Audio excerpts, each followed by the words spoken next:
Afinal, o que são janelas? Janelas nos dão visão dos muros que nos cercam e transformam nossos calabouços em moradas. Nos protegem também dos ventos e das tempestades.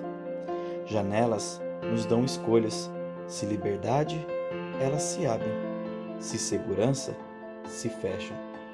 Elas dão saúde, vislumbres e paz. Janelas nos contam histórias, como a de um pai que pela janela persiste todos os dias na esperança de sentir o abraço do filho que se foi.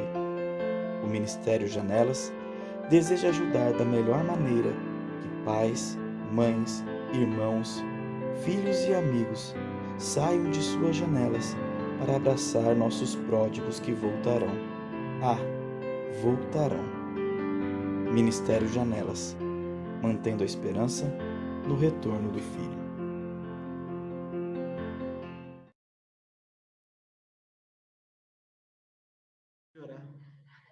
Pode orar, Levi, para nós? Bem, oremos. Santo Deus, nosso Pai de amor, te damos graças pelo dom da vida, te damos graças pelas oportunidades que você nos dado e também te damos graças porque findou o trabalho, findou a escola, os afazeres e chegamos no teu santo dia. Amém. Agora, Santo Deus, queremos mais uma vez entregar em suas mãos, que a nossa mente possa estar conectada contigo nesse momento, para que o Senhor possa falar a nós através do pastor Tiago. E o que nós aprendemos hoje, possamos colocar em prática em nossa vida e, se possível, espalhar para outras pessoas também. Hoje, o pastor, nesses momentos a seguir, nós pedimos e agradecemos em nome de Jesus. Amém. Amém. Poxa, primeiro de tudo, eu queria agradecer bastante mesmo por vocês estarem aqui, para a gente poder conversar. Eu tenho uma paixão, já não é de hoje, para falar com adolescentes, para adolescentes. Eu acredito muito, muito no poder do adolescente quando ele está envolvido na igreja, e não para a igreja, mas estar envolvido na igreja é símbolo de que ele está bem com Cristo. Eu já queria começar falando para vocês, tentando tirar um mito, vou tentar tirar um mito de vocês. Algumas pessoas têm essa ideia assim de que Jesus é legal, o fã-clube dele que é chato, porque o problema é a religião, não é Cristo. Cara, se você não estiver bem com a tua religião, dificilmente você vai estar bem com Cristo. E uma coisa caminha com a outra, porque é dentro da sua religião que você demonstra de maneira mais aberta a tua fé. Então, não tenta te enganar e não deixa o inimigo enganar a sua cabeça de que você não precisa da igreja, que você precisa de Jesus. Infelizmente, posso falar sem medo, 100% dos adolescentes que já passaram por mim, que falaram, olha, pastor, eu estou saindo da igreja, mas eu não estou saindo de Jesus, eles saíram dos dois. Eles saíram dos dois. Saíram da igreja e saíram de estar perto de Cristo. Porque uma coisa brilha com a outra. Quando a gente está bem com Cristo, a gente vai na igreja e a gente faz muita coisa para Cristo. E quando a gente está mal com Cristo, a igreja começa a parecer um peso. Aí a gente começa a olhar mais para as pessoas, começa a olhar mais para as coisas e deixa de olhar para Cristo. A palestra de hoje, ela tem muita informação. Eu quero passar ela de forma bem rápida para vocês, porque eu quero conversar com vocês menos sobre informação e mais sobre ações. Tá? Nós vamos passar para vocês entenderem quem vocês são e em alguns momentos eu vou pedir para vocês falarem, desativa o som, fala. Ninguém tem aqui chance de errar. A gente tem que perguntar, a gente tem que conversar. O mais importante é a gente dialogar, tá bom? E se sobrar um tempinho no final, espero que sobre, eu vou dar para vocês fazerem perguntas e a gente ir conversando em cima disso, tá? Vou compartilhar minha tela aqui com vocês e aí a gente vai para a conversa. Quem sou eu perante o que ele é?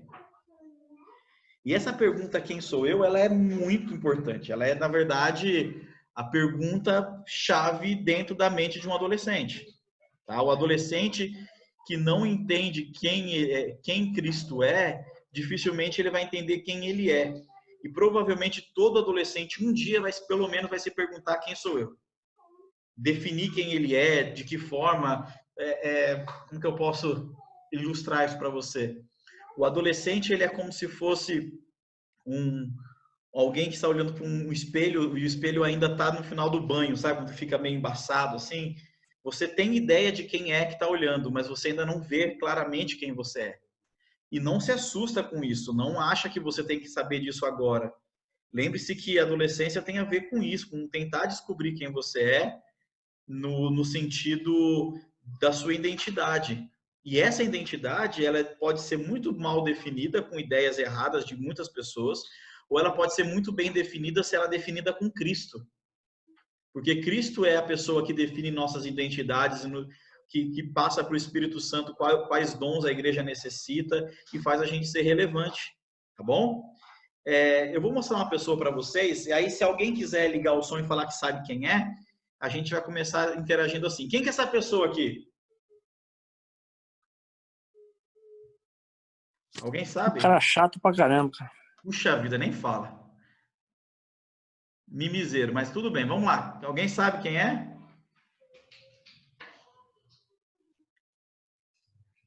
Tem alguém aí? Adolescentes? Neto. Ah, Felipe Neto. Puxa vida. O Felipe Neto, ele é considerado... Ele tem duas considerações no meio da comunicação. Ele é considerado o maior influenciador de adolescentes do Brasil, um dos maiores do mundo, mas o maior influenciador de adolescentes do Brasil. E o Felipe Neto também é um dos mais longínquos influenciadores de adolescente. Então, ele tem pelo menos 2 gerações de adolescentes que já passaram por ele, que hoje já estão aí em seus 30 anos, 20, na época que ele ainda fazia os vídeos dele de fundo. Por que eu estou mostrando esse cara aqui? Para vocês baixarem o vídeo dele na internet, assistirem tudo que ele fala, que é maravilhoso. Não, não mesmo. Né? Na verdade, eu nem posso falar não ouço o que ele fala, porque você, adolescente, vai ouvir, ele vai falar e vai chegar para você de alguma forma. Eu vou falar por que ele recebe esse título, por que ele é um dos maiores influenciadores na internet. Porque nós vivemos em uma época em que o influenciador é aquele cara que fala alguma coisa que você concorda em partes e depois começa a concordar um pouco mais e quando vê você está dentro da ideia do cara em tudo. Né? Tem influenciadores que pelo fato de usar uma marca de roupa ou por lançar uma marca de cosmético, as pessoas vão lá e compram. E esse influenciador, eles têm essas características porque eles se apresentam como pessoas dignas a serem seguidas. Eu acho muito interessante isso, porque isso demonstra que 2 coisas bem importantes. A primeira coisa, que hoje em dia existe uma carência muito grande de pessoas a serem seguidas, ao ponto de um menino, né? O Felipe Neto é um menino, não tem conhecimento de vida própria, assim, para poder falar, eu sei do que eu estou falando, lê um livro ou outro ali, repete o que o livro fala, né? Vê uma coisa ou outra, repete o que fala e parece como alguém que entende muito do assunto, mas um menino acaba sendo ouvido a ponto de ir até para um programa como Roda Viva, ele foi um tempo atrás, né? Um programa conceituado no mundo jornalístico. A outra questão que o Felipe Neto me mostra é que nós cristãos precisamos, dentro dessa ideia, dessa imagem, escolher melhor. O que eu estou querendo dizer escolher melhor? Nós somos um país cristão. 97% dos adolescentes do Brasil se dizem cristãos, que acreditam em Jesus. Desses 97%, pelo menos 80% acha que esse cara tem realmente coisas muito importantes para falar. Não estou dizendo que tudo que ele fala que é ruim, nem que é bom. Se eu falar para você que eu já assisti um vídeo inteiro dele, eu vou estar mentindo mesmo. Eu não estou aqui para julgar ele, eu estou querendo falar que tantas pessoas perto de nós para nos influenciar, nós estamos nos permitindo nos influenciar por pessoas que estão distantes, a gente nem conhece a índole de fato para saber quem é. Segunda coisa, tantos amigos que são influenciados por outras pessoas e nós aqui perto dos nossos amigos não os influenciamos tanto. Por quê? Porque a maioria dos influenciadores, eles conhecem muito bem como é que funciona a sociedade dele. E em cima dessa sociedade, eles jogam. em cima de como funciona o pensamento da sociedade. Reconhecer quem você é tão importante para que você pregue o evangelho, e talvez nos dias de hoje é a coisa mais importante que tem. Porque se você continuar com a síndrome da barata feia, né? Ai, como que eu tadinha da barata, ela tem uma só, eu sou coitadinho, coitado de mim. Olha, eu sou um adolescentinho feio, eu não sou ninguém. Se você começar a deixar isso crescer dentro de você, você não vai influenciar ninguém. Ninguém. Então, a primeira proposta que eu vou fazer hoje para vocês, são 3 propostas, tá? Primeira proposta, eu quero apresentar o que é adolescência no ponto de vista científico. O que é adolescência? Depois eu vou apresentar para vocês um resultado de 12 anos de pesquisa que eu fiz ao longo do meu tempo como pastor de escola, com alunos adventistas, e o que eles demonstram ser a religião para eles. Eu vou mostrar o resultado dessa pesquisa. E depois eu quero fazer, por último, um fechamento com vocês para a gente entender aí, tá bom? O que a gente pode fazer. Bem, se vocês conhecem esse daqui eu tenho certeza que 90%, acho que talvez nenhum de vocês conheça. Esse velhinho aí, esse cabelinho meio, né, meio alaboso, com um olhar perdido, assim, compenetrado, eu acho que é legal. Um dia eu vou ser um cara famoso, assim, tipo o Thiago Pensador, e eu vou estar com a mão no queixo, assim, olhando para o nada. Mas a verdade é que esse homem é o homem que desvendou a adolescência como nós conhecemos hoje. E algumas pessoas perguntam por que a adolescência não existia antes. Para falar bem a verdade, a adolescência como ela é hoje, ela não existia. Ela não existia. A adolescência, o assunto adolescência é um assunto novo, bem novo na área de estudo. Por que é um assunto novo? Porque a cultura começou a entender a criança já faz pouco tempo. Antigamente, os educadores viam a criança como um mini adulto. Tanto é que se vestia a criança como adulto, se ensinava para a criança como se ensina para o adulto, se castigava a criança esperando que ela tivesse a compreensão de um adulto. E se demorou para descobrir que existiam crianças e que a criança tem uma forma diferente de pensar, imagina só descobrir que tem uma fase intermediária entre a infância e a vida adulta, chamada adolescência. E essa fase intermediária, ela foi saindo através da necessidade. Vou dar um exemplo. Na época de Jesus, você sabe com quantos anos se ficava adulto na época de Jesus? Com 12 anos, o menino ia até lá o santuário, né, o templo, e ali durante o templo ele citava as leis judaicas, né, tinha um pouco das leis bíblicas com um pouco das leis que eles tinham criado, em torno de 600 e tantas leis ali. Ele citava essas leis, e uma vez que ele fizesse isso, as pessoas festejavam, e nessa festa, a partir daquele momento, ele era tido como um adulto pela sociedade. Ele tinha responsabilidade de trabalhar, de ter sustento, né? Claro que ele ia casar anos depois, mas ele já era considerado um homem pela sociedade. O tempo passou e não muita coisa mudou. Eu vou dar um exemplo agora do meu pai. Meu pai é um homem de 70 anos. Quando ele era novo e ele veio para São Paulo, o único objetivo de vida de um cidadão era o seguinte: ele crescia, ganhava força, e com a força dos seus braços ele trabalhava. E com o seu trabalho ele já era adulto, porque ele tinha seu próprio dinheiro, tinha sua independência. A fase adulta tem muito a ver com a independência. E agora ele tinha a sua própria vida, ele ia viver a sua vida. Só que de um tempo para cá, o estudo, a noção de fazer uma faculdade, a noção de que o trabalho e o estudo não se misturam muito bem, começou a gerar, então, uma fase mais longa na infância. E essa fase mais longa, na metade dela, surge aí a necessidade de estudar a adolescência. A adolescência, ela é, então, uma passagem. Uma passagem. O nome adolescência vem de adolescere, que significa florescer, nascer, crescer. Então, por mais que os meninos não gostem, vocês nesse momento estão florescendo. Né? Não se levem a mal, fiquem tranquilos. Significa só uma coisa: Florescer é começar a ser produtivo, começar a pensar, começar a viver. E como é que Erik Erikson define vocês? Ele define vocês em cima de fases. Ele descobriu, até na época dele, as pessoas falavam assim, adolescência é puberdade. E vocês já ouviram puberdade na escola. Tem um monte de gente que fala, tá na puberdade.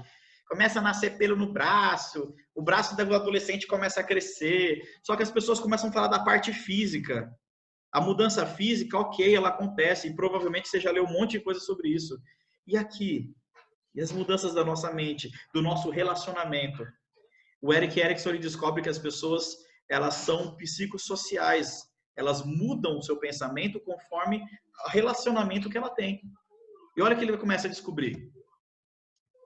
Que quando a criança nasce, o primeiro estágio dela é de confiança versus desconfiança. Então, o bebezinho lá, ele tá lá no colinho da mãe, gostoso, tá tudo bem. A mãe deixa no berço e fala, agora esse bichinho dormiu, agora eu vou descansar. A mãe vira as costas, vai deitar, o que a criança faz? É isso mesmo, chora. A criança chora, chora, chora, e aí ela espera o quê? Que a mãe volte. Quando a mãe volta, ela gera da sua base, no seu computador, lá no seu cérebro, ela gera uma informação. Eu posso confiar nela. O pai chega e abraça. A criança chora. Ele foi o que é, ele cuida dela, ele dá comida. A mãe dá comida, dá carinho, dá o alimento materno. E isso vai criando na criança confiança. E essa confiança é uma confiança básica. Não é que vai confiar em todo mundo por causa disso. Mas é que por causa disso, o mundo não será um mundo tão cinza. Existem pesquisas de crianças que foram criadas de forma errada, né? E foram deixadas pelo canto, não teve carinho, não teve mamar, não teve nada, eram jogadas. E essas crianças crescem sem querer toque de ninguém, elas são extremamente contrárias ao toque, contrárias ao sorriso, e a desconfiança ela é total. Então, a primeira fase é essa confiança. Ganhou isso? Ah, que legal, ganhei confiança. Vou para a próxima fase. Segundo estágio. Esse segundo estágio vai aí de 1 ano e meio, 2 anos, até os 3. É uma fase curta, mas importantíssima. É autonomia versus dúvida e vergonha. A criança agora começa a andar. Ah, eu sei andar, eu sei andar. E aí ela começa a falar, puxa, eu posso fazer o que eu quero. Ela começa a aprender a ir no piniquinho, ela aprende a fazer xixi, ela ganha autonomia. E quando ela ganha autonomia, ela começa a fazer suas primeiras artes. Ela quer correr, ela quer fugir. Se o pai larga demais, a criança vai crescer achando que ela pode fazer tudo. Se o pai prende demais, a criança vai crescer achando que ela não pode nada. Então, um equilíbrio na educação nessa fase é importantíssima. Vamos colocar a criança saudável aqui. Ela aprendeu que tem autonomia, que ela pode fazer as coisas, mas que tudo tem limite. Foi para a próxima fase. Terceiro estágio. Iniciativa versus culpa. Agora a criança, ela começa a falar e ela começa a se expressar melhor. E a forma que ela é criada, da forma que ela é colocada, ou ela pode ser uma criança que tem iniciativa, quer dizer, que ela começa, que ela faz as coisas por si, ou que ela vive com um sentimento de culpa, achando que nada é bom para ela, que nada é o suficiente. Isso vai até os 6 anos de idade. Com 6 anos de idade, vem o quarto estágio, que vai até os 11 anos esse estágio aí. Olha como que ele é cumprido. Talvez alguns de vocês aí estejam ainda nessa fase, que é produtividade ou inferioridade. E quem que vai ajudar nesse estágio? Agora o pai e a mãe deixam de ser tão importante e começa a ser a escola. Com 6 anos a criança entra na escola, antes ela está num sistema de creche, ainda é tudo muito pequeno, e dentro da escola há uma competição natural. Porque quando você é criancinha e chuta a bola toda torta, teu pai fala, nossa, você joga muito bem, e o moleque acha que é ótimo. A mãe fala para a menina, nossa, você é uma princesinha, a menina acha ótimo. Tudo que você fala, o mundo gira em torno de você. E agora você vai num lugar onde tem várias crianças da sua idade e o mundo para de girar. E é dentro dessa escola, é por isso que eu defendo muito escolas que sejam muito pessoais, eu falo muito isso com os pais, escolas que sejam muito próximas de saber o aluno pelo nome, de conhecer bem, porque nessa fase, até os 11 anos de idade, a criança vai ter a noção de quem ela vai ser, qual é o lugar dela no mundo. Qual é o meu lugar no mundo? Ah, eu sou bom nisso, eu sou ruim naquilo. Isso vai se formando com os anos. Aí lá para o 6º ano, 5º, 6º ano, a criança já sabe mais ou menos o que ela gosta e do que ela não gosta de fazer. E aí começa a gerar o pensamento de produtividade. Nossa, eu posso ser, quando crescer, um astronauta, eu posso ser, quando crescer, um médico, eu posso ser, porque ela vai criando dentro da ideia dela de mundo o que ela é boa e o que ela não é. O que ela gosta e o que ela não gosta. E quando está tudo arrumadinho assim, vou voltar para vocês verem, então a criança tem confiança, a criança tem autonomia, a criança tem iniciativa, ela é produtiva, aí tá tudo certo, a vida tá ótima. Vem a adolescência. E aí vem a identidade versus confusão de identidade. O que o Erikson fala da adolescência? A adolescência é a fase que a criança pega tudo isso que aprendeu, amassa, pega uma lixeira, joga fora e começa a repensar toda a vida dela. Você acredita nisso? Deixa eu fazer uma pergunta para vocês. Vocês acreditam que dentro da fase da adolescência, eu vou fazer a pergunta, vocês não precisam responder, tá? É modo de falar. Vocês acreditam que dentro da adolescência é a fase onde a maioria dos jovens decidem sair de suas igrejas? É porque eles jogam... A adolescência é uma época de jogar fora um monte de coisa. E por que joga fora? Porque, segundo esse psicólogo, o adolescente agora, não pelos pais, não pelo professor, por ninguém, mas por si só, precisa aprender a ter confiança, autonomia, iniciativa, produtividade. Ele precisa aprender agora por si, através da visão dele de mundo. Agora vocês ganharam, a partir da hora que vocês entraram na adolescência, vocês ganharam uma capacidade de começar a definir e julgar o que é bom e o que é ruim. Eu quero tirar de vocês algumas frases até importantes, pensando nessa fase. Quer viver bem dentro da fase da adolescência? Vamos lá. Primeira coisa.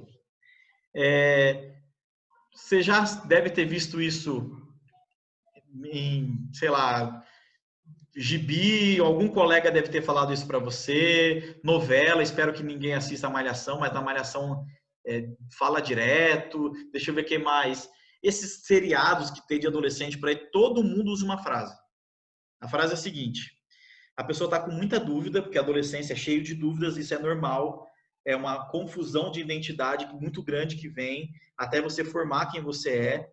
Ela piora até os 16 anos, muito. Depois, com 16 anos, ela vai numa curva, descendo na curva, e depois ela vai acalmando até você saber quem você é. Mas nessa fase, é normal você ter muita dúvida. Faço ou não faço? Devo ou não devo? Sigo minha vontade ou eu sigo aquilo que me ensinaram? E aí sempre tem uma palavra muito legal, que ele chega para o adolescente e fala assim: viu, eu queria pedir para você, se você tem alguma dúvida, fala com o seu coração. O que o seu coração está pedindo? Segue o seu coração. Segue seu coração. Eu vou convidar você, se você tiver com sua Bíblia aí perto, se tiver no celular também conta, tá? A abrir o livro de Jeremias. Jeremias, o profeta chorão. 17, verso 9. Olha que interessante. Então, teu amigo lá fala: você está na adolescência, a vida está tão difícil, escolhe alguma coisa, segue teu coração.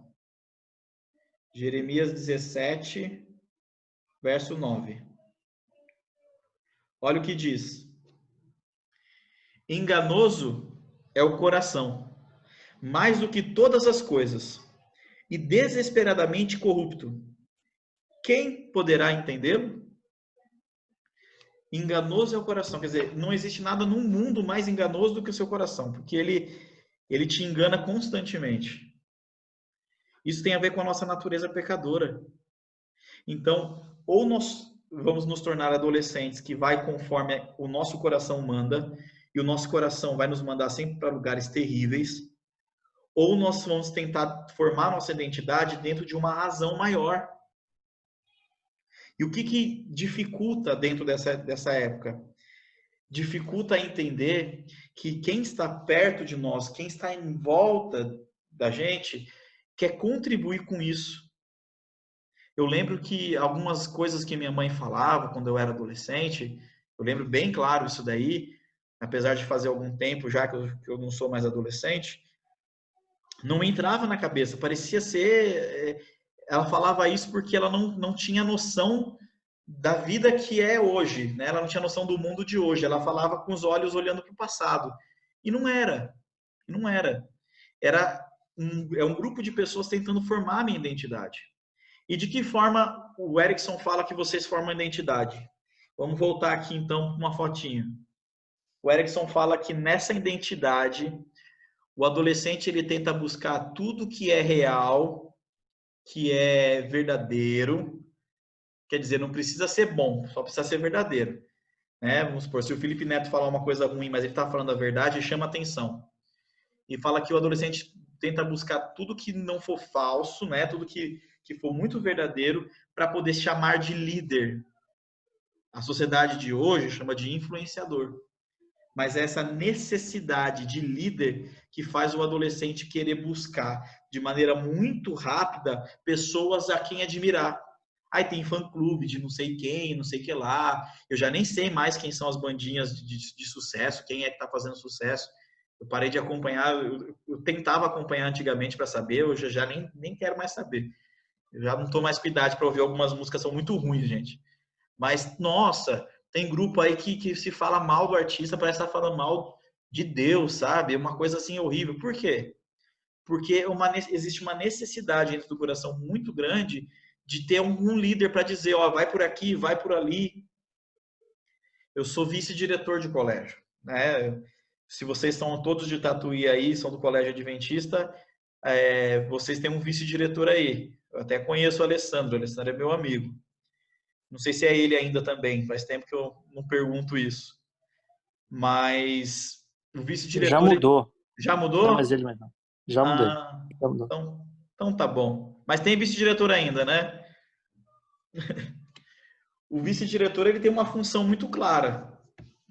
E eu tinha muito medo, porque eu era capelão. A função do capelão é ser amado. A função do capelão é que as pessoas olhem para ele, abracem e comprem as ideias, os projetos. Essa é a função do capelão. A função do vice-diretor é puxar a orelha. E eu tinha certeza absoluta, e eu tive um ministério na capelania muito forte, assim, de muito adolescente perto e tal, que quando eu me tornasse vice-diretor, isso ia acabar. E, para minha surpresa, eu descobri que era mais forte como vice-diretor do que como capelão. A questão da identidade, a questão de olhar, porque eles queriam, os meus adolescentes querem ainda, né? Queriam não, querem. A quarentena está há tanto tempo que eu até esqueci que eles estão perto de mim ainda. Os adolescentes querem ouvir um conselho, eles querem ouvir. Claro, se você for grosso, se for estúpido, se você gritar, você vai perder sempre alguém. Isso é com qualquer pessoa. Mas o adolescente ele precisa de alguém para dizer o que é bom, o que é ruim, desde que seja dito com verdade e com sinceridade e na hora certa e com quem ele confia. Não adianta eu andar na rua, ver um adolescente fumando e falar, ô rapaz, para de fumar, ele vai dar risada. Mas se ele confia, ele vai ouvir. Por que eu estou dizendo isso? Eu estou dizendo isso porque nesses últimos tempos começa-se a descobrir então que esses influenciadores de adolescente não precisam necessariamente ser influenciadores adultos. Não precisam. Eles só precisam ter liderança e firmeza naquilo que fazem. É isso. Pensando nisso, aí uma outra área de crescimento de igreja, chamada MCI, descobriu que ninguém consegue trazer adolescente para a igreja de uma forma tão verdadeira quanto outro adolescente. Eu posso fazer o projeto que for, eu posso colocar um telão, eu posso fazer, sei lá, chamar todos os cantores da igreja adventista famosos para cantar numa semana.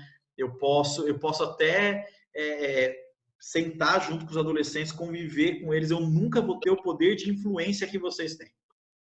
Nunca. Por mais que eu queira influenciar vocês com boas verdades, quando você vive a sua verdade, isso grita muito mais alto do que qualquer sermão que eu possa pregar. E isso é científico, eu não estou falando algo que eu acho, tá, gente? Isso é científico. O maior influenciador para o adolescente é o próprio adolescente. E como é que a ciência descobriu isso? Num movimento dos anos 80 chamado tribos urbanos.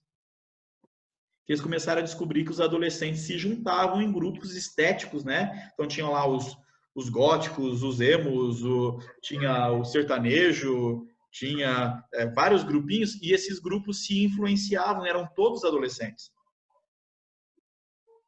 Em outras palavras, você tem na sua mão hoje uma oportunidade muito grande de fazer com que teus amigos conheçam a Jesus e ser uma influência, um influencer real, não digital, na vida deles. Pode ser digital também, tá, gente? Não é proibido não, mas o influencer real, ele sempre vai estar mais próximo das pessoas. Há necessidade disso? Talvez você está numa igreja aí que tem bastante adolescente, e aí você olha ali para a tua igreja e fala, poxa, a gente tem um monte de adolescente ali, mó legal, e tudo funciona, a gente tem uma geração teen bem forte, e as pessoas ali vivem fazendo projetos. Só que a realidade ela às vezes bate a porta. Tatuí, eu conheço bem Tatuí, eu sou da terra. Não nasci em Tatuí, eu nasci em Santo André, mas com 10 anos eu fui para Tatuí. Passei minha adolescência inteira, saí com 24 anos de Tatuí. Tatuí me mostrou da minha vida uma realidade muito forte. De que, primeiro, eu precisaria salvar meus amigos, e eu descobri isso muito tarde, era o último bimestre do meu 3º ano do ensino médio. Eu olhei e falei, caramba, eu estou indo embora e os meus amigos mal sabem de Cristo através de mim. Eu não fui nenhuma influência real para eles. Eu era mais daqueles que ficavam na minha quando estava fazendo coisa errada, e quando estava para conversar, eu conversava, quando dava para rir, eu ria, e quando estava pegando pesado, eu ia para o meu canto, porque eu não queria participar daquilo. Parecia certo, porque eu não estava fazendo nada de errado, mas na verdade eu estava errado, porque eu podia transformá-los em pessoas melhores, e eu perdi essa oportunidade. E alguns amigos meus, adulto agora, na fase adulto, me cobraram isso. No especial, eu lembro de um chamado Rodrigo Lemos, que ele me procurou quando eu fiquei um ano em Tatuí em 2017, ele me procurou, foi na minha casa e falou assim, Thiago, você precisa voltar para a obra. Eu falei, mas Rodrigo, você nunca foi da igreja, você sabe de obra. Eu falei assim, eu sei que a obra é teu lugar, Thiago, você precisa estar lá. Eu falei, mas por quê? Porque você precisa influenciar as pessoas. Eu precisei que você me influenciasse um dia. E eu preciso que você faça isso e tal. E começou a conversar comigo, eu fiquei olhando e falei, gente, que coisa. Que importante que isso é. E agora, se você acha que isso não é tão importante, o que eu vou mostrar para vocês a seguir é uma série de números feito em torno aí de 2.000 adolescentes. Um detalhe, esses adolescentes todos moradores de interior. Por que eu não fiz ela em metrópole? Vamos supor, por que eu não fiz essa pesquisa em São Paulo? Se eu apresentasse essa pesquisa falando que eu fiz ela em capitais grandes, a pessoa fala, isso é feito da cidade grande. O adolescente, na verdade, aqui no interior é diferente. O adolescente, na verdade, é que está sendo mal influenciado na cidade grande. Então, o que eu fiz? Eu fiz em cidades pequenas. Tá? Em todas as cidades que eu fiz, a cidade maior que tinha era uma cidade que era metade do tamanho de Sorocaba. Então, aí eu consegui fazer um levantamento e eu quero que vocês vejam isso daqui. Olha que interessante. Primeira coisa, 1/3, todos esses são meninos e meninas adventistas, tá? 1/3 deles disseram que não acreditavam mais plenamente na oração. Então, na conversa, na pesquisa, eles falavam assim, olha, quando eu vou orar, eu nem sei mais se Jesus me ouve. Não tenho certeza se ele me ouve. Mas eu ainda oro, mas eu não tenho certeza se ele ainda me ouve. Olha que coisa, né? Vou continuar aqui. 15% deles dizem que não sentem mais o perdão divino. Isso tem a ver com com algumas questões da cultura que a gente ensina, às vezes alguns pais muito duros e não falam muito da graça de Cristo, eles acabam se achando que não tem mais o perdão de Deus. Mas 15% parece que é um número muito pequeno, mas é um número real. Se você pegar 100 crianças, 15 delas já não acreditam mais na coisa mais importante do cristianismo, que é o perdão de Deus. 80% não tem contato com a Bíblia. A pergunta que eu fazia para eles é: durante a última semana, o quanto da Bíblia você leu? E 80% deles diz que não leu nada, nenhum versículo sequer. Aí, para eu tentar ser mais honesto, eu falo assim: mas você viu pelo menos de outra forma? Vocês assistiram alguma coisa? Pesquisaram em algum lugar? Não. 80% não teve nenhum contato com a Bíblia.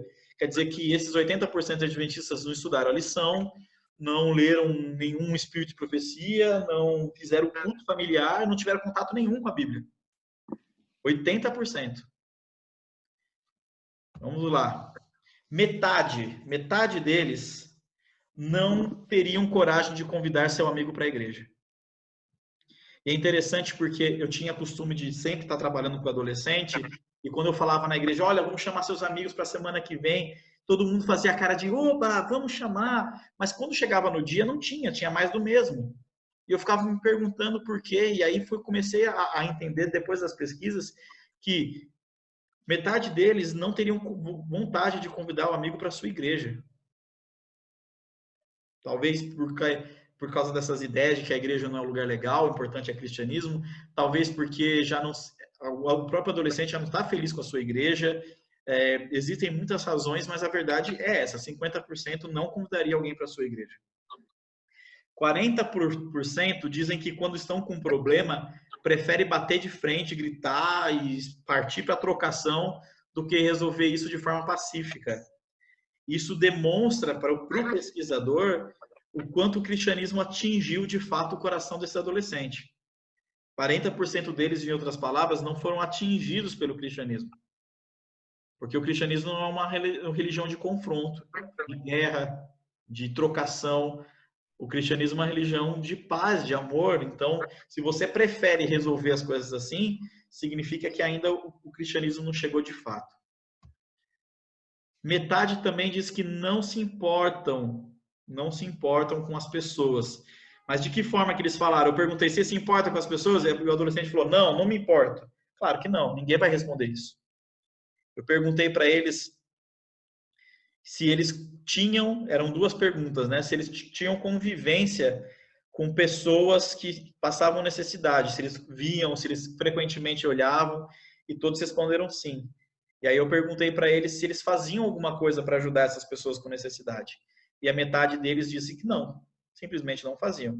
Em outras palavras, ver o problema e não fazer nada pelo problema significa não se importar com o problema. Entendeu? Vamos lá. Continuando. 1/3 dizem que odeiam o horário do culto. Não estou falando da escola sabatina, estou falando do culto, o sermão em si. Eles acham que aquilo ali é um peso para a vida deles. 1/3. 2/3, agora é a grande maioria, dizem que preferem nem pensar sobre Deus. E é outra questão que a gente teve que, para achar essa pergunta, fazer outras perguntas. A primeira pergunta que eu fazia, eu perguntava se acreditava em Deus ainda, né? Você está aí na sua fé, tal, você acredita em Deus, tal. E aí a gente pergunta para essas pessoas se algumas atitudes que eles têm como erradas, mas que eles continuam fazendo,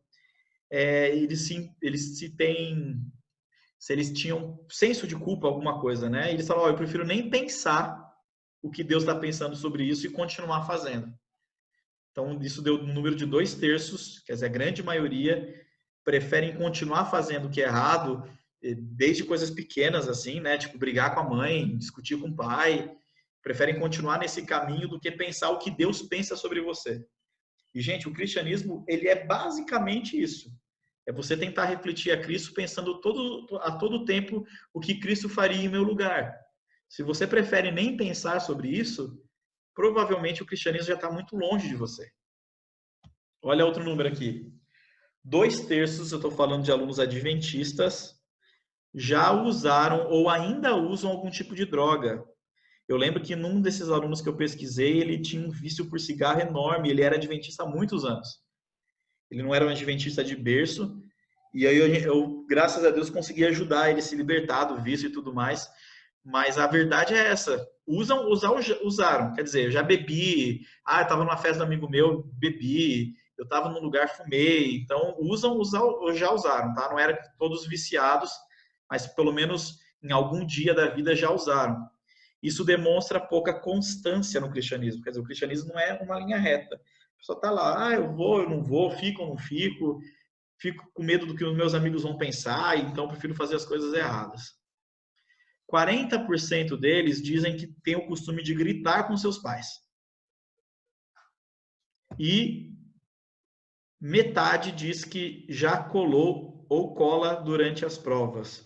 Isso demonstra um número muito legal também sobre o cristianismo da pessoa, tá? Se você acha que colar não tem nada a ver com o seu cristianismo, para pensar um pouquinho, querido. 80% não aceitam o fracasso. Esse número talvez para vocês não signifique tanto, porque vocês são da geração assim, acreditam na força, acredite em você, acredite que você é capaz, acredite na vitória. Essa geração de vocês são muito preparados para vencer, mas são muito pouco preparados para perder. E por que eu fiz essa pesquisa e precisei descobrir isso?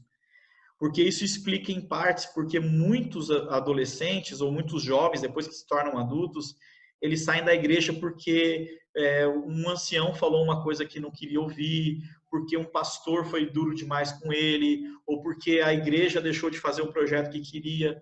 Como a geração de vocês é feita para vencer, vencer, vencer e ter tudo na mão, quando vocês não têm, a tendência de vocês é desistir. Só que se você abrir a Bíblia, você vai ler um monte de coisa que não te agrada, mas é importante para o teu crescimento. Perder faz parte da vitória do cristianismo. Matar o próprio eu, dizer não para algumas coisas, isso faz parte do cristianismo. Não dá para vencer sempre quando a história é com Cristo. O importante é que ele vença sempre, porque ele vence por nós e em nós. Um terço dos adolescentes não se veem futuramente na igreja.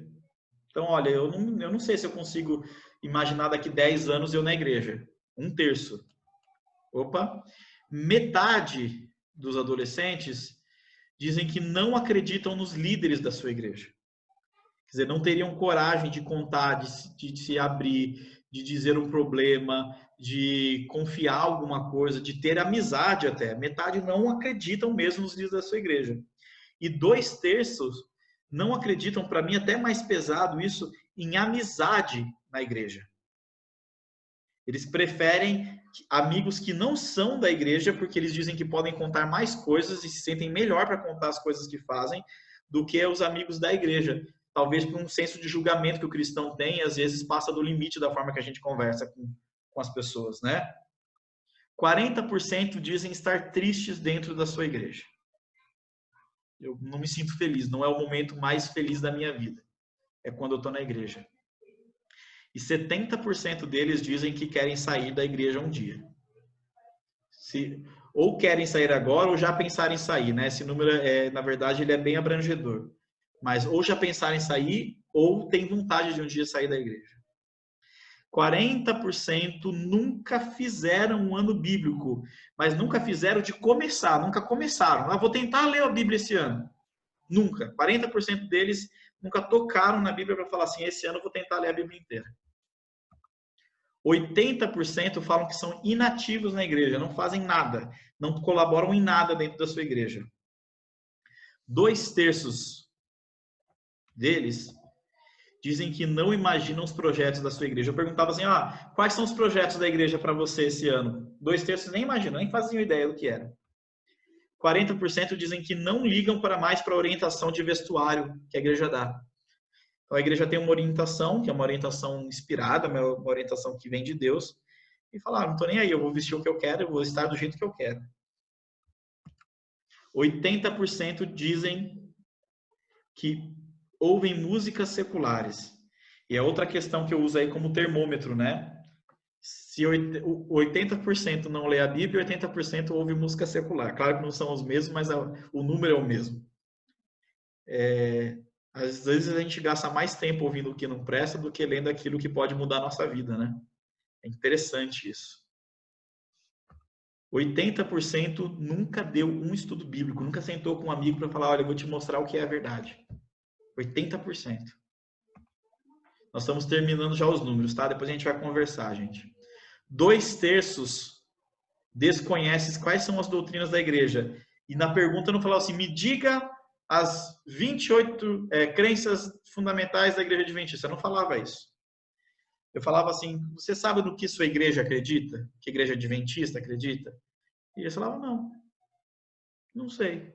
No sábado, a maioria falava sábado,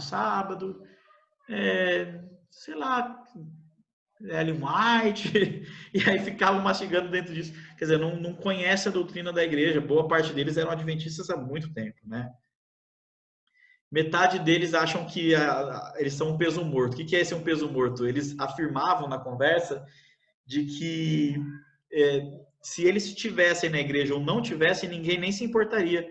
Que ninguém nem lembraria do nome deles, porque eles não fazem diferença para a igreja deles. Agora, olha que diferença. 90%, apesar de tudo isso, diz que adorariam protagonizar. Quer dizer, ser personagem principal em suas igrejas. 90% diz assim, olha, a minha vontade era que na minha igreja eu fosse uma pessoa importante. Quer dizer, há admiração, o que não há iniciativa. Olha a outra porcentagem. Outros 90% diz que tem orgulho de ser adventista.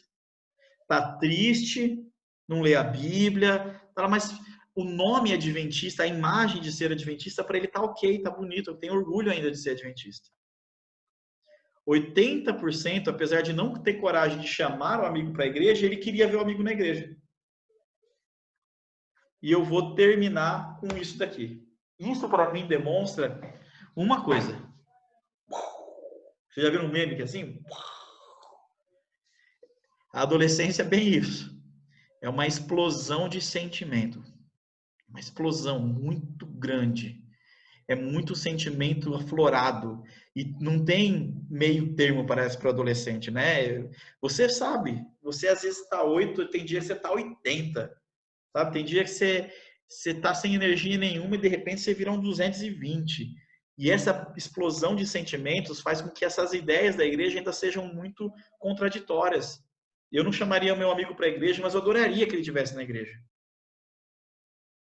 A conclusão que a gente tirou dos últimos tempos, e no final dessas conclusões nasceu o Ministério Janelas, a conclusão que a gente tirou foi que existem duas coisas importantes e duas vertentes importantes para serem feitas nos próximos anos dentro da igreja.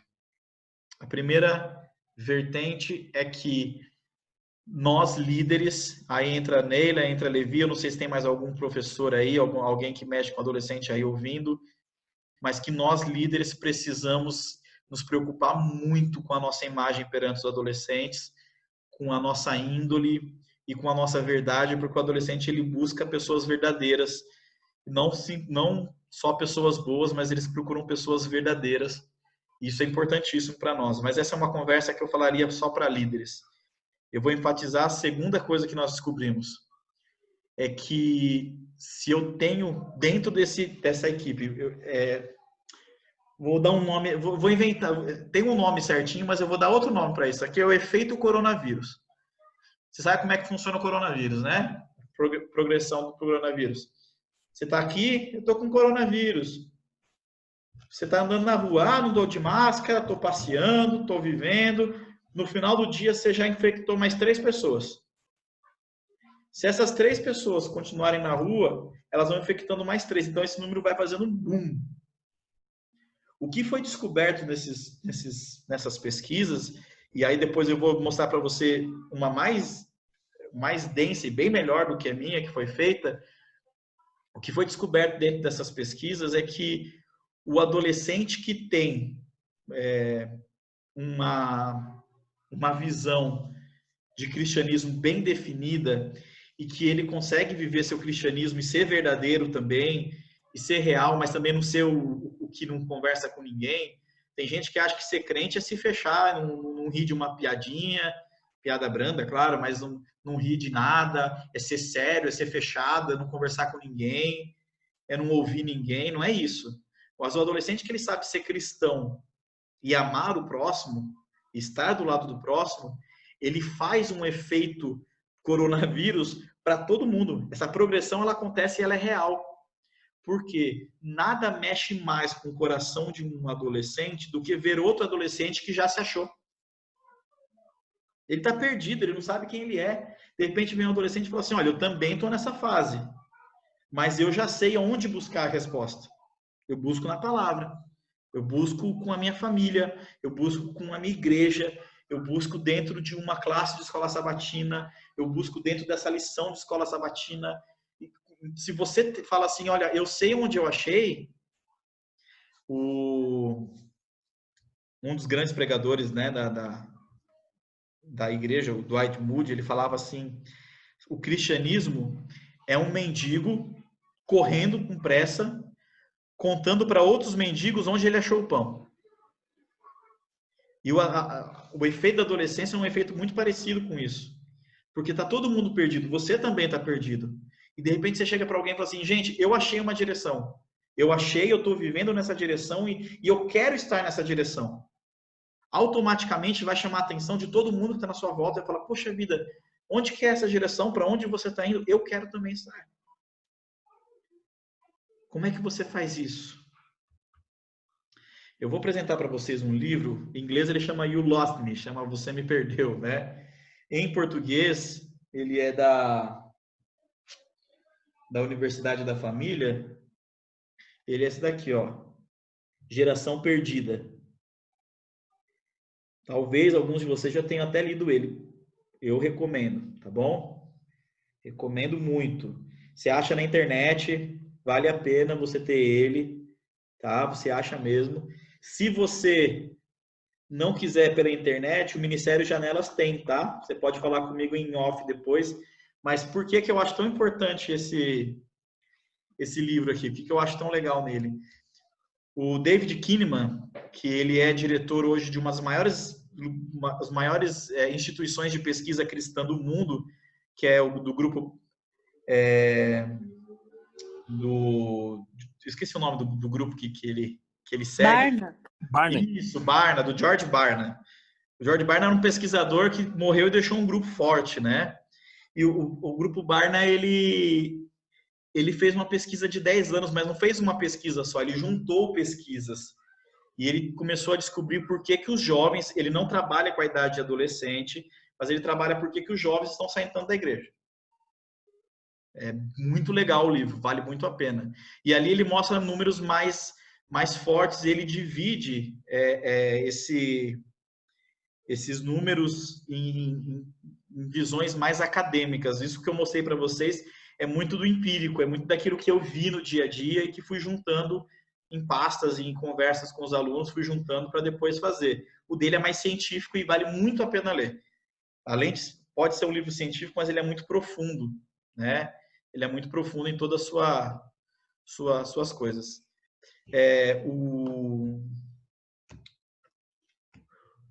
Esse livro, ele demonstra, ele divide, né, os jovens em 3 etapas, em 3 divisões. E a última talvez é a mais preocupante, que ele chama dos pródigos. Ele fala assim, eu gosto de pensar em pródigos porque eu espero que um dia eles voltem. Mas são jovens que já saíram da igreja. Agora eu vou fazer a primeira pergunta para vocês. Existe no grupo de vocês alguém que saiu e não voltou mais? Existe?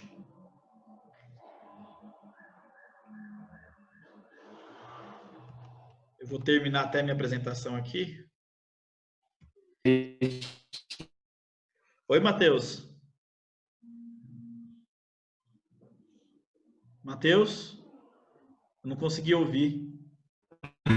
Oi, alô. Oi. Você falou alguma coisa? Sim, existe. Existe, Vários. né? Existe vários. E assim, a realidade é essa. Infelizmente, gente, a realidade é que os pródigos, eles começam a surgir na adolescência, mas é quando há independência é que saem. Algumas pessoas, tentando fazer uma pesquisa, fizeram de uma forma, acho que bem ruim, falando assim, quando os adolescentes, quando os jovens vão para a universidade, quando eles vão para lá, a universidade convence esses jovens de que o cristianismo não é bom e eles saem da igreja. Isso é uma verdade em partes e muito parcial. Porque todos esses números que eu mostrei para vocês, elas já vão carregados com o adolescente quando vão para a universidade.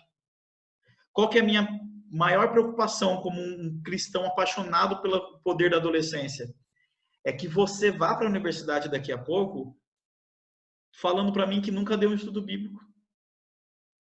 Ou como 80% mostra, nunca lê, passa uma semana sem ler a Bíblia. E se você, enquanto está em casa, não se fortalece, como é que você vai sair? Imagine 2 soldados. Eles vão para a guerra. Eles sabem que vão para a guerra. Todos eles são 2 soldados e eles sabem que em 3, 4 anos eles vão para a guerra.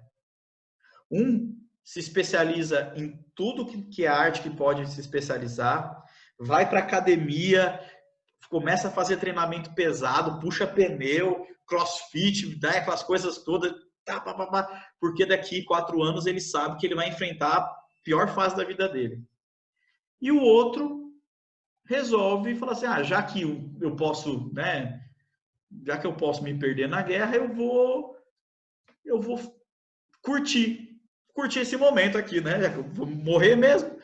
Então, vou começar a curtir, vou comer o que eu quero, vou fazer o que eu quero, não vou treinar nada. Passou 4 anos, a guerra começou. Qual que é a chance dessa pessoa que não quis nada sobreviver numa guerra? É muito difícil. E por que é difícil? É difícil porque, sem preparo, você não tem de onde tirar. O meu professor, eu tinha um professor de teologia que falava, eu acho que até comentei isso com vocês, não lembro, ele falava sempre assim, do nada não sai nada. Eu acho muito interessante essa frase, do nada não sai nada. Porque é verdade. Como é que você vai falar de Jesus para o seu amigo se você não sabe quem é Jesus? Eu acho a adolescência uma fase de uma oportunidade enorme. E graças a Deus, eu agradeço muito a Deus que meus pais permitiram que eu vivesse essa experiência. Até uma certa fase da minha adolescência, eu ia para a igreja porque meus pais iam. Isso é comum e não tem nada de errado isso. Se acostumou. É até estranho quando esse período de quarentena, é até estranho quando a gente não vai para a igreja. A gente se acostuma. Isso é bom, isso não é ruim. O problema é que na adolescência, quando eu fiz 16 anos, eu lembro certinho a idade, eu comecei a me indagar o porquê eu estava indo para a igreja. E entre conversa com meus pais, com minhas mães, com meu pai e com minha mãe, eles me deram a autonomia de eu, por mim mesmo, chegar a uma conclusão do porquê eu sou adventista. Do porquê eu sou quem eu sou. E aí o cristianismo começou a fazer muito mais sentido para mim. Então, a adolescência não é uma fase de transição leve ou natural, como alguns querem acreditar. A adolescência ela é natural. Você começa, vai devagar, e quando você vê, você já é adulto. Não é natural. Isso não vai nascer fácil de você. Isso tem que vir com luta. Que tipo de adolescente que você quer ser? Você quer ser um adolescente cristão? É isso que você quer ser? Você quer trazer seus amigos para a igreja? Por mais que você às vezes tenha vergonha de chamar, que é o que a pesquisa mostra. Então entenda que nessa fase de turbilhão, você vai ter que tomar decisões. E essa tomada de decisões tem a ver com escolhas diárias e reais. Que tipo de escolhas são essas? Ler a Bíblia, estudar a lição e orar é uma delas, a principal. Mas não pode parar por aí. Fazer a diferença no mundo que você vive hoje, legal, isso já começa a passar. Se preocupar não com a pregação do evangelho no mundo, mas entender que o meu mundo que eu vivo precisa ser atingido. Eu perguntei para vocês, tem gente que saiu, e o Mateus respondeu sim, bastante gente já saiu. A gente tem se preocupado com essas pessoas, a gente tem ligado para elas, tem ido na casa delas, usado a influência que a gente ainda tem com elas. ou porque não era do seu grupo de amigos, ou porque não era do seu grupo de pessoas que você caminhava, porque não era disso, você acha melhor nesse momento se manter em silêncio e pensar assim, quem sabe um dia ele volte. A adolescência é a fase mais importante do ser humano porque ela vai definir uma coisa muito séria. Os maiores traumas do homem dentro de um salão de psicólogo é trauma do que ele fez na adolescência. E eu vou dizer para você outra coisa. Esse Erik Erikson, ele continua fazendo o degrau, né? Então ele fala que dos 19 aos 30 anos o homem começa a procurar, o homem e a mulher, né? O ser humano começa a procurar quem pode estar do lado dele. Então, acabando a adolescência, a primeira coisa que você vai procurar é alguém para ficar com você. Tá? Alguém para você casar. E aí, depois que você casa, você vai perguntar sobre sua produtividade de novo, agora sobre legado. Então, você vai querer ter um bom emprego, vai querer ter um dinheirinho guardado. Depois, a última fase do ser humano é, para mim, a mais importante para o adolescente saber que ela existe. Segundo o Erikson, a última fase, dos 65 anos para cima, o ser humano ele faz uma pergunta só, é a última pergunta da vida dele. E a pergunta é, valeu a pena? E esse valeu a pena não é com um olhar de adolescente, tipo, vou curtir hoje para fazer valer a pena, não. É o último olhar para a vida, é de olhar para trás. E olhando para trás, você faz a pergunta, eu posso me arrepender daquilo que eu fiz? Ou aquilo que eu fiz me fez me tornar uma pessoa orgulhosa dos meus atos, daquilo que eu construí e dos amigos que eu acumulei? É essa visão que vai fazer. E aí o Erikson fala que não tem outra saída. Ou vai gerar orgulho, ou vai gerar depressão. Ou orgulho, ou depressão.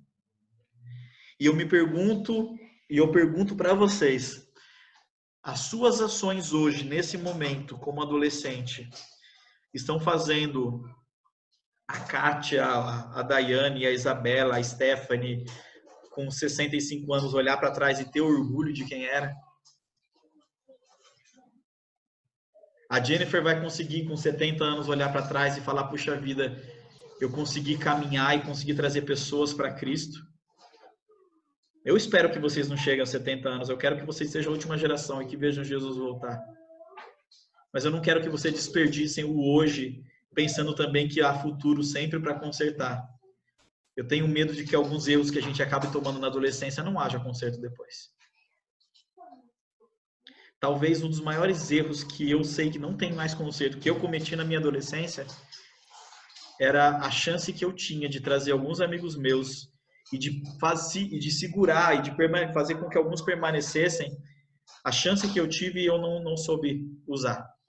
Não soube levar essa chance adiante. Não soube. De verdade. Eu gostava muito de conversar com os meus amigos. Eu tinha uma vez por mês, um grupo de amigos que iam dormir em casa. A gente passava a madrugada dando risada, jogando videogame, conversando. E nenhuma dessas conversas, e é isso que para mim eu acho que está mais triste, nenhuma dessas conversas que eu tive com eles foram conversas produtivas que eu pude levá-los para o céu. Todas essas conversas foram para o mato como palha, se queimaram e a gente nem lembra mais o que conversou, porque eu tive chance de influenciá-los e não influenciei. Os meus professores falavam, Tiago, você é bagunceiro, sempre fui muito bagunceiro. Você é bagunceiro, se você soubesse a influência que você tem, o que você poderia fazer para os seus amigos, e eu não entendia isso como uma verdade plena, e eu comecei a viver a vida como se fosse um dia por vez, e não é assim que a gente vive. Não é assim que a gente deveria viver. A gente deve viver olhando para frente, entendendo que nossas ações têm reações, e que isso pode transformar a vida de muitas pessoas. Meu pai trabalhava como comportor uns anos atrás, e ele encontrou um homem que estava querendo conhecer a igreja de qualquer jeito, a igreja adventista. A casa publicadora tem uma parte chamada Paras. É um container gigante que tem várias bocas assim, que na parte industrial a pessoa joga o papel, essa boca tem um sugador, suga o papel e cai lá naquele lugar que vai fazer a revitalização do papel, né? A reciclagem. E aí o caminhão da Paras para de vez em quando, tira aquele container gigante de papel e vai embora. Numa dessas, esse caminhão de Aparas passou e uma folha voou do caminhão. Geralmente essa folha vai picada e ela não foi, foi inteira. E o homem estava chorando, ele estava andando na rua porque falou que ia terminar o casamento dele. Caiu uma página do livro Felizes no Amor. E era uma página falando sobre salvação no casamento. Ele leu, ficou encantado. E aí ele falou que queria conhecer melhor essa igreja. Por que eu estou contando essa história? Porque eu vou encerrar com vocês falando justamente sobre isso. Se um caminhão de lixo, né, vai ser reciclado, mas é lixo, Deus pode usar para transformar a vida de um homem. Imagina o que Deus pode fazer com um adolescente com o coração entregue e com vontade de fazer a diferença. Você consegue imaginar o que Deus pode fazer por você de verdade? Mas, Tiago, você falou que eu preciso fazer, eu entendo. Agora você tem que me falar, Tiago, como fazer? E aí, como fazer? Primeira coisa, Deus é criativo. Ele não quer que você tenha um manual de como fazer. Ele quer que você faça uma oração. E eu vou terminar com esse desafio. Eu fiz um desafio semana passada para vocês, para ligarem para os amigos. Não sei se cumpriram, mas eu fiz esse desafio. E agora eu vou entrar com o último desafio para vocês. Lembre-se de uma coisa. Esse desafio, se cumprido, a tua vida não vai ser mais a mesma. Eu estou falando porque é fato, tá? Não estou fazendo nenhum sensacionalismo aqui. Você vai chegar hoje na sua cama, pensa bem se você quer fazer isso. E vai fazer a seguinte oração: Senhor, eu estou disponível. Me use como o Senhor quiser. E aí você vai perceber que daí em diante vai surgir muita oportunidade na sua vida. É só essa oração. Então, Deus não quer que você tenha um método. A igreja tem vários projetos, você pode abraçar eles, todos eles. Você pode escolher um para abraçar, você pode criar o seu próprio método. Mas a partir da hora que você fala, Deus, eu estou disponível, Senhor, eu estou disponível, eu estou aqui. Pode fazer o que quiser de mim, a tua vida vai mudar. Completamente, totalmente. Eu vou dar 2 minutinhos para ver se algum de vocês tem perguntas a fazer. Alguém tem pergunta a fazer? E aí, depois, não tendo, a gente termina.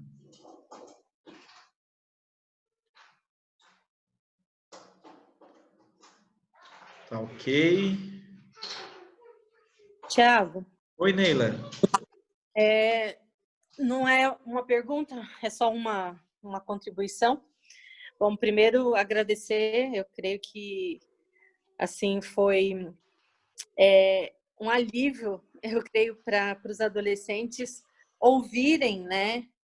E inclusive com dados aí que o que eles passam, o que eles sentem é perfeitamente normal, porque isso faz parte do crescimento, é como a dor do crescimento, às vezes dói um pouquinho, mas ela é necessária.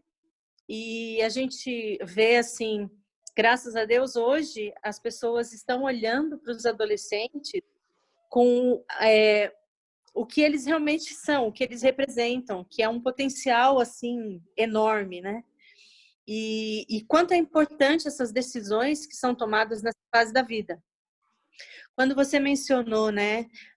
Quantos aqui conhecem e tal, né? Tem amigos que já saíram, né? Já deixaram a igreja. O Mateus falou, né? Mas eu tenho certeza que todos eles conhecem. Mas eu creio que a gente deve ficar atento até mais à condição dos adolescentes que estão dentro da igreja e estão vivendo todos esses conflitos. Né? E eu reforço essa questão de que só um adolescente conhece outro adolescente, no sentido assim de, às vezes, por eles se abrirem entre eles, ou até mesmo pela convivência, que é maior, às vezes, do que a própria família. Pelo tempo, agora não, né? Mas o tempo que, por exemplo, eles passam na escola juntos.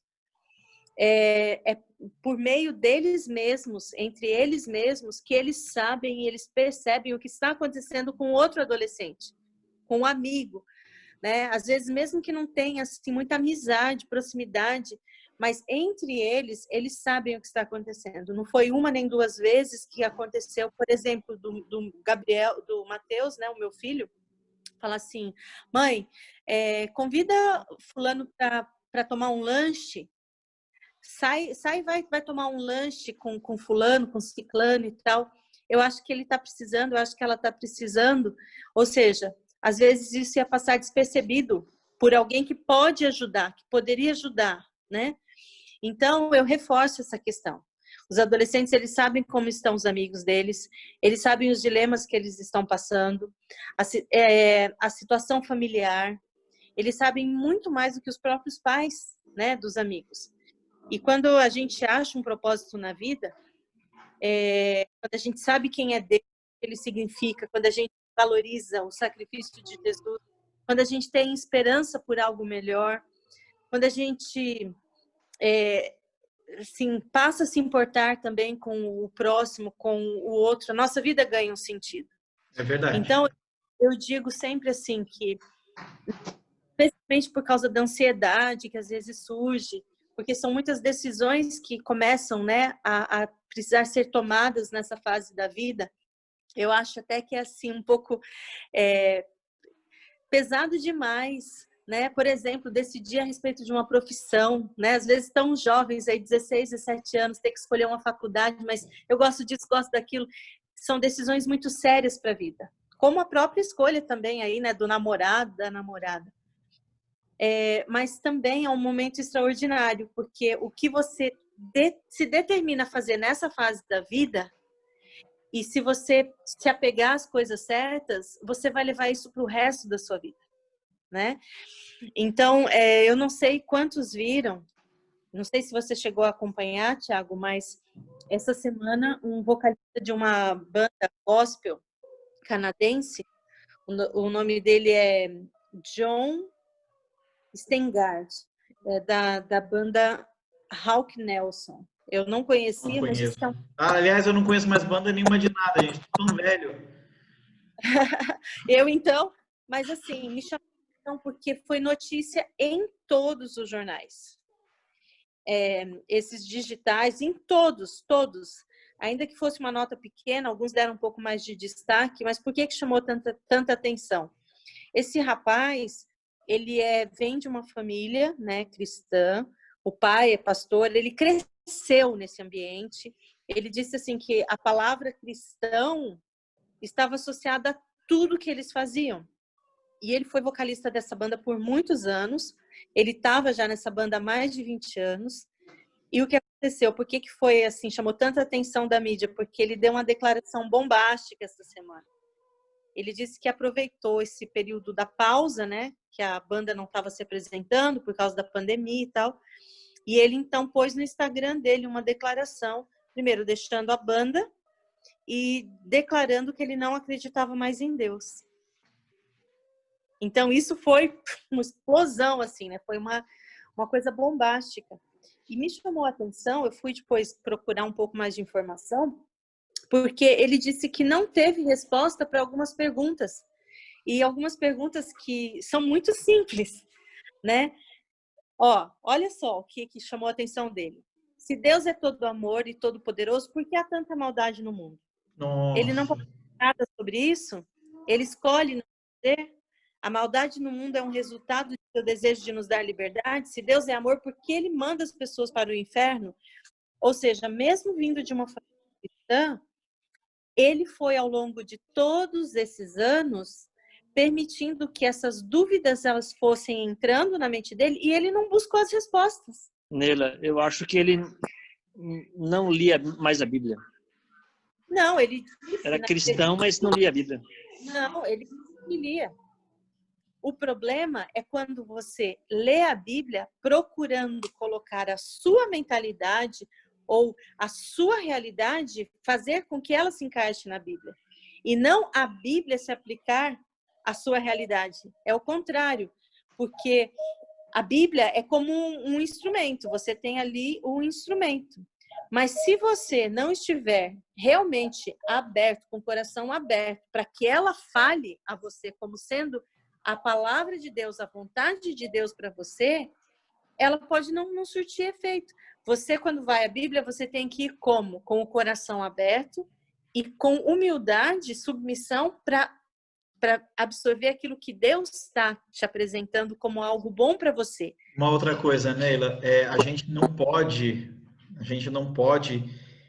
se esconder das dúvidas que nós temos. Às vezes a gente tem vergonha de ter dúvida, né? As perguntas que esse menino fez, que você leu para mim, esse jovem, sei lá quantos anos tinha, mas que ele fez, são perguntas que eu, quando era professor de religião, trabalhava em sala de aula com 12, 13 anos dos alunos.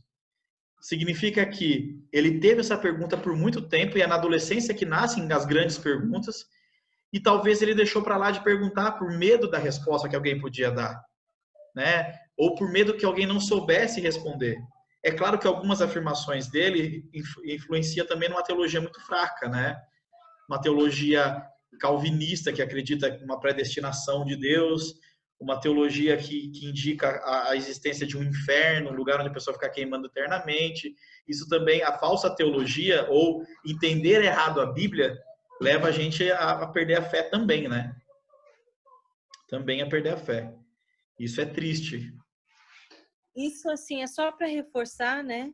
Como todas as informações que você passou, e a gente reafirmar isso também para os nossos adolescentes, até mesmo porque eu sempre falo isso para eles, que a gente está aqui para ajudá-los e que eles, sim, que eles se sintam à vontade para fazer as perguntas. Se a gente não souber, a gente vai buscar junto, mas tipo, não permitam que dúvidas, sejam elas quais forem, se instalem na mente, porque a dúvida ela pode levar depois à descrença, como foi o caso do rapaz aqui. E eu até quero já assim dar uma boa notícia, porque quem me conhece sabe que eu sou inconformada com algumas coisas, né?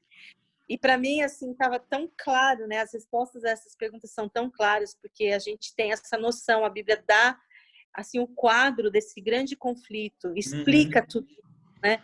A Bíblia ela apresenta o caráter de Deus. E especialmente quando você lê os evangelhos e você conhece Jesus, porque as pessoas que têm Jesus haviam perdido a noção de quem era Deus e a noção que elas tinham era muito errada, muito equivocada. E uma das razões porque Jesus veio foi para mostrar quem era Deus e o caráter de Deus, né? Então, assim, eu gostaria só de reafirmar isso, né? Que os nossos queridos adolescentes aí, às vezes, se não tiverem coragem de fazer uma pergunta em público, né? Mas que procurem alguém, quem eles confiem, que façam isso no particular, mas assim, busquem essas respostas. É normal sentir, é normal se questionar. Eu mesma me perguntei muitas vezes, será que se eu não tivesse nascido numa família, né, em que, tipo, já eram todos adventistas e tal, será que eu teria feito essa escolha, né, por mim mesma? Então, são coisas que a gente deve sim, mas a gente também tem que buscar as respostas e buscar ajuda daquelas pessoas que podem realmente nos ajudar, que já viveram mais, já tiveram mais experiência, né? Às vezes até um amigo, um colega, ainda que seja da mesma idade, mas que você vê que tem uma experiência, Leila, pode te ajudar. Eu ia falar exatamente isso. Se for para terminar com uma coisa bem importante para vocês, eu estava olhando a Neila conversando aqui e passou uma coisa bem interessante. Tenha pelo menos dentro da sua vida cristã, eu sei que às vezes você tem tão poucos amigos na igreja que você prefere ter os amigos que não são da igreja. A pesquisa até mostra boa parte pensando assim. Mas tenha pelo menos um amigo firme na igreja que pode chorar com você e sentir o que você sente. E tenha pelo menos uma pessoa mais velha que possa te aconselhar.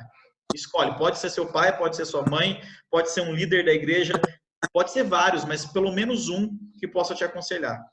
Na minha adolescente, o que não me fez sair da igreja foi justamente isso. Eu tive 2 líderes mais velhos espirituais, na adolescência mesmo, e eu tive um melhor amigo. Aliás, eu tô me sentindo tão velho, eu tô vendo aqui Stephanie Nunes, é a sobrinha do Éder? Stephanie Nunes, você é a sobrinha do Éder? Não. Não? Ah, então tá bom. Porque eu sei que a Sueli tem uma filha mais ou menos na idade adolescente, né? A Sueli. Então, o Éder foi o meu grande amigo. O Éder foi meu grande amigo. Foi a pessoa que até hoje, com meus 36 anos, se eu estou precisando conversar com alguém, falar sobre minha vida espiritual, desabafar e falar sobre as novidades do casamento ou de qualquer outra coisa, é o Éder. O Éder, ele não foi meu guia espiritual, o Éder foi meu parceiro espiritual pela vida toda. Sempre caminhei com ele, a gente sempre oramos um pelo outro e sempre nos ajudamos. As outras pessoas que eu lembro muito bem, ele tinha um pastor na escola, que era o pastor Elivelto, que ajudou a gente por um tempo. E eu lembro que na minha adolescência inicial, até meus 15, 16 anos, eu não sei se a Neila conhece a tal da Keila Coptar, mas a Keila foi minha líder espiritual.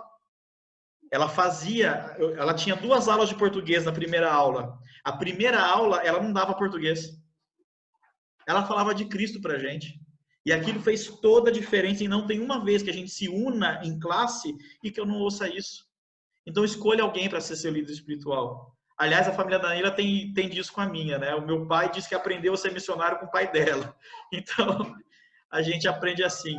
Mas o que eu estou tentando dizer para vocês, escolha alguém. Pode ser proposital, não espere vir natural, não. Eu acredito no Levi, eu sou menino, eu acho que para contar as coisas para o Levi vai ser melhor. Então, usa o ouvido do Levi. Ele já se abriu para esse ministério. Deus já está usando ele para isso. Conversa com ele. Não, eu confio no meu pai e na minha mãe como líder espiritual, então converse com eles. Mas não deixe de conversar com alguém sobre seus problemas e dilemas espirituais. Não deixa. Senta com essa pessoa, conversa. Por mais que possa chocar. Gente, o meu sonho como membro de igreja, o meu grande sonho é uma igreja onde os jovens podem falar os problemas que estão passando, os pecados onde estão pisando, sem que a gente julgue, mas para que a gente abrace e faça que a pessoa vença esse pecado. Então entenda que a classe dos adolescentes, ela deveria ser, e graças a Deus ela é, um lugar, um campo neutro, onde você pode abrir seu coração, dizer, conversar, se fortalecer. Talvez aí alguém que está na janelinha do lado do seu Zoom aí, pode ser uma pessoa que pode ser seu parceiro de amizade para sempre. Você pode contar de tudo para essa pessoa. A minha maior dor é que nessa idade a maioria dos adolescentes estão procurando namoro em vez de procurar amigos. O namoro ele acaba na adolescência, mas a amizade da adolescência ela é primordial. E às vezes o inimigo fica assim, não, vai procurar gente para beijar, vai procurar gente para conhecer. Não, acha um amigo de verdade. Acha um amigo de verdade e você vai ter tudo o resto da sua vida, gente. Isso é fato, viu? Bem, passamos bem da hora, né? Já é 9h04. Gostoso. Eu queria só destacar, porque eu fiquei sabendo só depois, né?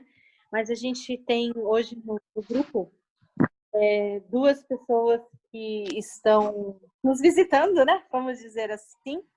É a Kátia e a Isadora. Eu acho que elas estão assistindo no mesmo aparelho. A Kátia é mãe da Isadora e a Isadora é amiga da Isabela. Então, a Isabela já está cumprindo o desafio que você deu semana passada. A Isabela, fechei com então, você, hein? É isso aí, a Isabela convidou uma amiga e a mãe da Isadora é a Kátia, que está assistiu todo o programa aqui com a gente. Quero dizer para vocês que vocês são super bem-vindas. Amanhã a gente vai ter a classe, né, de estudo da Bíblia. Se vocês quiserem participar, a Isa pode passar para vocês aí o endereço. Vai ser um prazer ter vocês com a gente. E não sei se alguém quer falar ainda alguma coisa, se tem alguma pergunta, alguma dúvida, porque a gente acabou estendendo a conversa, mas foi legal por isso, Thiago. Porque Tem problema não, eu gosto de conversar. É para a gente realmente poder estar e coração aqui. Eu queria dar oportunidade agora para se alguém tem ainda alguma coisa, alguma dúvida, alguma coisa que queira falar. Já fica aqui a nossa gratidão ao pastor Tiago, que mais uma vez nos atendeu aí, e vamos repetir esses momentos. Alguns adolescentes não estão com a gente e eles estavam super entusiasmados, queriam ter estado, porque eles já estão participando do louvor, então estão ensaiando e tal para apresentar na igreja. Mas eles tinham se pronunciado e tinham, assim, mostrado muito entusiasmo. E eu vi aqui, você estava gravando? Você está gravando? Eu gravei. Posso passar depois. Ah, ótimo, porque a gente passando o link dá para assistir, né? Eu gravei. Eu vou pedir, se todo mundo puder ligar a câmera, eu preciso tirar um print disso daqui. Eu falei que eu ia contar o porquê que eu queria tirar um print, né? Eu vou contar. O Ministério Janelas, ele nasceu pré-quarentena. E aí, eu já fazia alguns trabalhos parecidos, mas como ministério, pensando em ajudar as igrejas, ele veio pré-quarentena. E o que aconteceu nessa pré-quarentena? Ela veio e as palestras elas acabaram ficando sem acontecer. E aí, eu tenho o orgulho de dizer que essa é a primeira palestra do Ministério Janelas sendo feita como Ministério Janelas. E eu quero agradecer a vocês essa oportunidade maravilhosa que foi falar com vocês e dizer que vocês podem contar comigo para a hora que quiserem, quando quiserem, tá bom? Vou tirar um print aqui. Façam o seu melhor sorriso. Obrigado, gente. Deus abençoe vocês, tá? Vamos terminar com uma oração? Amém. Vamos. Pai querido, Deus de amor, muito obrigado porque o Senhor tem planos para nós. O Senhor não tem plano para quando a gente fica adulto, não. E também não tem plano só para quando a gente tem só 100% de acesso da nossa vida. Talvez esse dia só vai chegar quando nós formos para o céu. Senhor, eu quero agradecer porque o Senhor tem planos para nós, apesar de quem nós somos. Apesar deles serem adolescentes e ainda terem tantos medos, tantas incertezas, o Senhor pode ser a única certeza real no coraçãozinho deles. Pai, que eles mostrem para os seus amigos que apesar da confusão mental que todo adolescente tem, eles têm um caminho e alguém a seguir. Eles já têm aonde ir e a quem recorrer.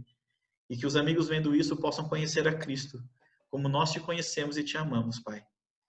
Obrigado pelo sábado, que é um dia que nós podemos refletir em teu nome. E obrigado pelas oportunidades que temos. Em nome de Jesus. Amém. Amém.